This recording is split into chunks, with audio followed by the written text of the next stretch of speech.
श्री सदगुरुदेव आपके चरणों में कोटि कोटि नमन। गुरुदेव भगवान, जब कभी जीवन में उतार चढ़ाव आता है, जैसे जॉब में कोई समस्या, तो मन में बहुत द्वंद्व होता है। एक और मन कहता है कि सब श्री जी की इच्छा से हो रहा है और मुझे सिर्फ अपने कर्म पर ध्यान देना है, लेकिन अगर कोई परिणाम हमारी इच्छा के विरुद्ध होता है तो मन बार बार इसी वही तुम्हारे कर्म का ही तो परिणाम आया, इच्छा के विरुद्ध। तुम आज से थोड़ी हो, जब से सृष्टि रची गई तब से हो। तुम आज वर्तमान को देख रही, तो वर्तमान के देखने से तुम्हारा जो भूत कर्म है वो तुम्हें छोड़ेगा क्या? भूत की तरह पीछे लगा हुआ, उसका नाश जब तक नहीं होगा तब तक तुम्हारी इच्छा के विरुद्ध वो आचरण करवाएगा, इच्छा के विरुद्ध वो वहां की समस्या पैदा करेगा और तुम्हें जलाएगा। आज सुधर गए हो, लेकिन पीछे का जो बोया है वो तो काटना पड़ेगा। या फिर ऐसा भजन करो कि आग लगा दो गोदाम में पूरे, वो भगवान कर सकते हैं, क्योंकि गोदाम तक हमारी पहुंच ही नहीं है। वो भगवान कर सकते, इसीलिए भगवान कहते हैं अहम तो हम सर्वपापेभ्यो मोक्षयिष्यामि मा शुचः। तो आप भगवान का आश्रय लेकर भजन करो। ये उतार और चढ़ाव यात्री को प्राप्त होता ही रहता है। यात्रा सब नहीं होती, चढ़ाव और उतार ये जीवन की यात्रा है, इसमें उतार चढ़ाव आते रहेंगे। तुम यात्री कहाँ के हो? सम के। तो इस पर विषमता पर ध्यान मत दो, समता की तरफ बढ़ो, भगवान की तरफ बढ़ो। सारे कर्म भस्म हो जाएंगे। जब तक ये शरीर है तो कर्म परिपाक से भोगना पड़ेगा, चाहे भजन करो चाहे ना करो। ध्यान रखना, चाहे भजन करो चाहे ना करो। अगर सुख पुण्य का प्रभाव आ रहा है तो तुम खूब कत्ल कर रहे हो, पर तुम खूब आनंद से दिखाई दोगे। और जिस दिन तुम्हारे कुकर्म का ये वर्तमान को पीछे का जुड़ेगा तो तुम्हारे सर्वनाश हो जाएगा। अब जैसे आप खूब भजन कर रहे हो, लेकिन इसकी रचना के समय कि आपको इस अवस्था में ये दंड मिलेगा, अब वो दंड आएगा। अब भजन के प्रभाव से आप राम कृष्ण हरि जपते हुए शुद्ध विवेक के द्वारा सह लीजिए, और आगे तुम्हारा मंगल है। आगे भगवान का भजन करो, इसलिए आगे तुम्हें दंड मिलने वाला नहीं। जब तक ये शरीर है ये प्रारब्ध से रचा गया है। रचने के पहले ही इसको नियत कर। देखो बड़े बड़े महापुरुषों का, रामकृष्ण परमहंस जी के गले में कैंसर था, बड़े बड़े संतों के बड़े कष्ट देखे जाते हैं। तो अगर नाम से भजन से सब नष्ट हो जाता तो फिर इनको कष्ट क्यों मिलता? ऐसा प्रश्न आता है ना। तो सब नष्ट हो गया है, वो पीछे जो जमा है, आगे जो है परम पवित्र है। लेकिन जब ये रचना हुई थी इस पांच भौतिक देह की, तब उस समय जो निश्चित किया गया था वो दंड आएगा, वो बड़े बड़ों को भोगना पड़ता है। इसलिए धैर्य रखो, हमारे कर्म ही हमको जला रहे हैं, दूसरे नहीं। बोले मैंने इस कर्म, इसमें तो कोई कर्म ऐसा किया नहीं। अच्छा, तो गर्भस्थ शिशु ने क्या किया? वही मर जाता है, पूर्व का कर्म है ना। हाँ, वो तो अभी पैदा हुआ है, अभी तो 5 साल का है, कोई पाप किया नहीं, फिर क्यों उसको रो? किसी न किसी घटना से मर गया, बस इतने दिन के लिए था उसका कर्म, इसके बाद दूसरी योनि में चलो। ये विधान है, इसको विवेक के द्वारा, शास्त्र स्वाध्याय के द्वारा, सत्संग के द्वारा समझो और सहो। ये सहना ही पड़ेगा, इसका नाम मृत्यु लोक है, ये कर्म भूमि है। अब नया ऐसा बना लो कि पुराने को भस्म कर दे, आगे वाला निष्फल हो जाए, भगवान को प्राप्त हो जाए। वो होता केवल भजन से, केवल भगवान की शरणागति से। इसलिए समझ लो, कोई भी दान पुण्य तुम्हें बचा नहीं सकता।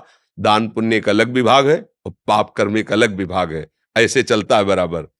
ऐसा नहीं कि दान पुण्य किया तो ये नष्ट हो जाएगा, ये नष्ट हो और ये भी रुक जाए, वो एक ही मार्ग है भजन, जो शुभ और अशुभ दोनों को नष्ट कर देता है और उठा करके उत्तम गति प्रदान करता है। जब तक शुभ रहेंगे तो भोगना पड़ेगा, अशुभ रहेंगे तो भोगना पड़ेगा। न शुभ न अशुभ, शुभ अशुभ दुर्ग विध्वंस बल तब जयति जयति जग उच्चर। अब वो जीत गया संसार को, अब वो भगवत प्राप्त महात्मा हो गया। अब इसलिए बहुत धैर्य से चलो। ये कि कोई हमारी समस्या नहीं, हमारी समस्या है हमारे कर्म, सीधी बात है। इसमें किसी का प्रश्न उत्तर नहीं काम करेगा, इसमें किसी का क्यों म्यों काम नहीं करेगा।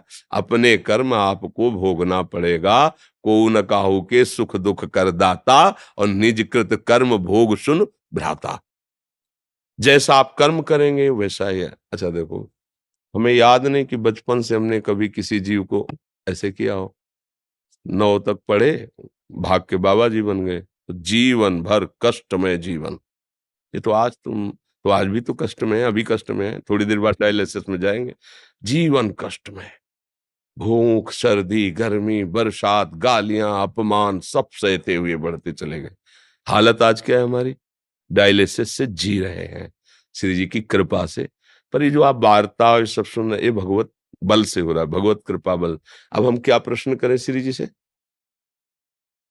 हमें पता है कि वो अगर कृपा न करती तो मेरी क्या दुर्दशा हो जाती, तो हम प्रश्न करने लायक हैं। हम तो केवल इतना मना रहे कि बड़ी कृपा है जो आपने स्वीकार कर लिया, नहीं तो हमारी दुर्दशा क्या होती वो हम जानते हैं। जब आधार ही नहीं तो बिना आधार के किसी को कुएं में फेंक दो, क्या होगा? यहाँ तो ऐसे ही हम लोग अज्ञान के कारण प्रभु को कोसने लगते हैं। हमने कोई बुरा नहीं किया, भगवान को तो बुरा नहीं किया, भगवान ने मेरा बच्चा क्यों छीन लिया, भगवान ने मेरा। थोड़ा विवेक धारण करो। जितने काम के लिए जो जितना आया है, अगर 1001 श्वास केवल मिली है उसको, तो 1002 श्वास नहीं ले सकता। विधान विधान है भगवान का। यहां तुम्हारा कुछ नहीं, तुम कुछ नहीं हो। पक्की बात समझ लो, भगवान का सब कुछ है, तुम भगवान के हो। अगर ये मान लोगे तो आप धैर्य पूर्वक यहां जियोगे और अंत में आपका बड़ा मंगल होगा और हृदय आनंदित। जैसे मानो इस समय रोग का प्रभाव है, कष्ट है, शरीर में पीड़ा है, घबराहट है, जी में चिल्लाना, क्या क्या, मतलब वो तो क्या लिखे जब गुर्दे ही खराब है। पर आपको ऐसा महसूस हो रहा है मैं डिप्रेशन में हूं, मैं परेशान हूं, मैं बड़ा दुखी हूं। क्यों? इसलिए महसूस नहीं हो रहा कि उस बात को हम समझ रहे हैं और अपने मन को जहां दुख नहीं है वहां लगाए हैं। अगर वहां से हटे तो जहां आग में बैठे ना, अभी हालत खराब हो जाए, अभी मतलब अभी हम विक्षिप्त हो जाएं।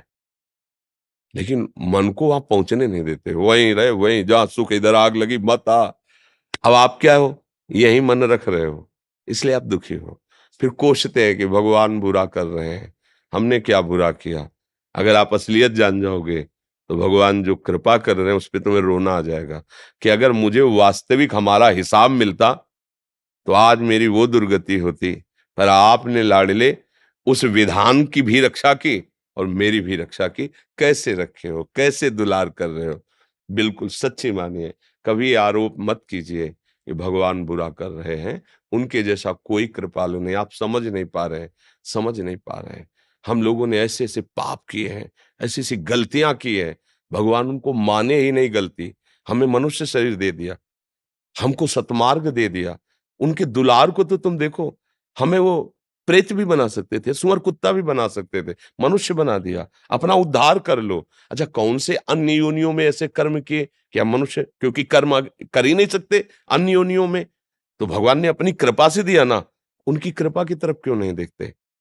अब उनकी कृपा को देखकर अपना काम बना लो। अगर इसी मूर्खता में फंसे रहोगे, दुख आया, ये परिस्थिति आई, भगवान कोई है नहीं, भजन वजन का कोई फल नहीं मिलता, देखो कर तो रहे हैं। तो हम बता रहे ना आपसे, अगर हम प्रश्न करें अभी कि हमने कौन सा है, और अभी हम ये कहने लगे आप लोगों से कि देख लो भजन का ये प्रभाव है, दोनों किडनी फेल हो गई, पापी आदमी हंसता घूमता स्वस्थ घूम रहा है, और हमारे को इतनी सेवा दी है और इतना सब जीवन भर भजन किया। नहीं, पर असलियत से हृदय से कहता हूं, अगर हमारा हिसाब हमारे साथ हो तो हम कौन सी दुर्दशा में हो तुम्हें पता नहीं। लेकिन मेरे मालिक ने हिसाब भी दिया और ऐसे गोद में लेके ऑपरेशन कर रहे हैं। जैसे ना गोद में, बेड में ले लिटा के, गोद में लेके, तो उनका दुलार मिल रहा है ना, तो बड़े से बड़ा कष्ट मुस्कुरा के सहने की हिम्मत आ गई। बस ये बात आंतरिक समझो। इसीलिए हम कहते हैं लोग भागे घूम रहे हैं। तुम्हारे दुख को निवारण कर सके ऐसा विश्व ब्रह्मांड में कोई पैदा नहीं हुआ। आशीर्वाद की भावना से तो आते हो ना हमारे पास, समझना हमारी बात। हमारा मतलब गोलमोल नहीं होता, सीधी बात। अगर आशीर्वाद से काम चलता तो मैं अपनी किडनी ठीक कर लेता, डायलिसिस में क्यों लेटता, मशीन की क्या जरूरत थी? नहीं है। अगर ये करना चाहे, नहीं है। पर वो जो किया है वो उनकी प्राप्ति के लिए है, इसको बचाने के लिए नहीं है। कई दिन ये बचेगा किडनी, मान लो अभी अल्ट्रासाउंड कराओ किडनी ठीक हो गई, पर बचेंगे कितने दिन? जितनी श्वासें हैं उतनी ही चलेगी। इसके बाद ठीक किडनी फट जाएगी। देखो ना, एक्सीडेंट होता है, चिथड़ा उड़ गए, ठीक किडनी है, दिल की गति रुक गई, क्योंकि अब एक श्वास नहीं लेना है तुम्हें। तो हम बुद्धिमानी इसी में है कि जो अमोघ धन कमाया है उससे अमोघ वस्तु खरीदें कि फटने वाली चीज खरीदें। अच्छा, अगर इसकी श्वासें हैं, इतने साल चलना है, खूब मौज से रहो या ऐसे ही धक्का प्लेट चलती रहेगी, धक्का गाड़ी। और बेवकूफी होगी कि अमोघ धन से ये व्यर्थ वाली चीजें खरीदना, ये व्यर्थ है। देह धरने का फल क्या है? भगवान की प्राप्ति। हम देह को क्यों बचाने की चेष्टा करें? हमें तो काम वो करना है जिसके लिए देह मिला है। राधा राधा राधा राधा, बस बात समझो, बिल्कुल खुली बात है। तुम